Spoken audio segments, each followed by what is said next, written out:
Kadang kita memilih diam, bukan karena kita kalah, tapi karena kita memilih tenang. Kita sadar, nggak semua hal harus dijelaskan, dan nggak semua orang perlu dijawab. Diam bukan berarti kita nggak punya suara. Kadang justru diam adalah cara paling kuat untuk menyampaikan sesuatu, tanpa harus memaksa, tanpa harus membuktikan. Ada hal-hal yang cukup dipahami tanpa harus dijelaskan. Ada luka yang lebih baik dirawat dalam sunyi daripada dipamerkan ke dunia. Di tengah dunia yang terlalu berisik, memilih diam adalah keberanian. Keberanian untuk menjaga diri dari keributan yang sia-sia. Dan dalam diam, kita belajar mendengarkan. Bukan hanya orang lain, tapi juga diri sendiri.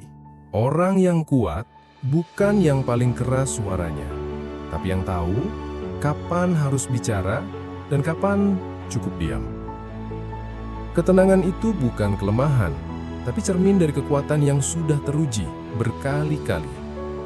Saat kamu memilih diam, kamu sedang menjaga dirimu dari drama yang tidak perlu, dari konflik yang gak penting, dari energi yang seharusnya kamu simpan untuk hal-hal yang berarti.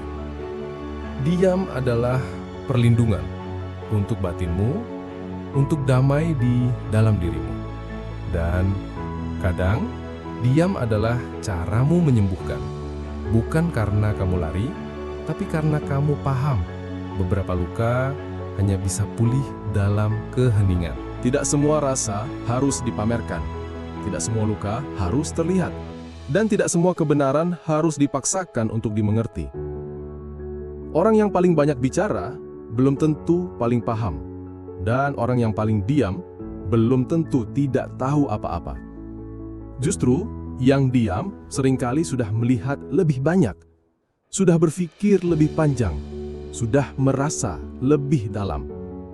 Kamu boleh diam kalau itu caramu merawat hati, kalau itu membuatmu tetap waras, kalau itu menjaga ketenangan batinmu. Dan ingat, diam bukan pelarian, tapi pilihan sadar. Diam bukan kosong, tapi penuh kesadaran.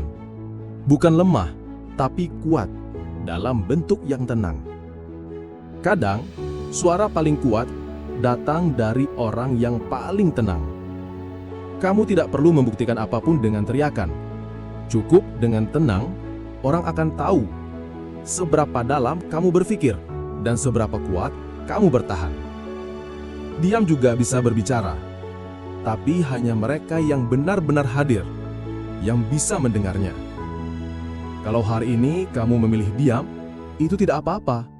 Itu bukan kelemahan, tapi kekuatan yang tidak semua orang bisa miliki.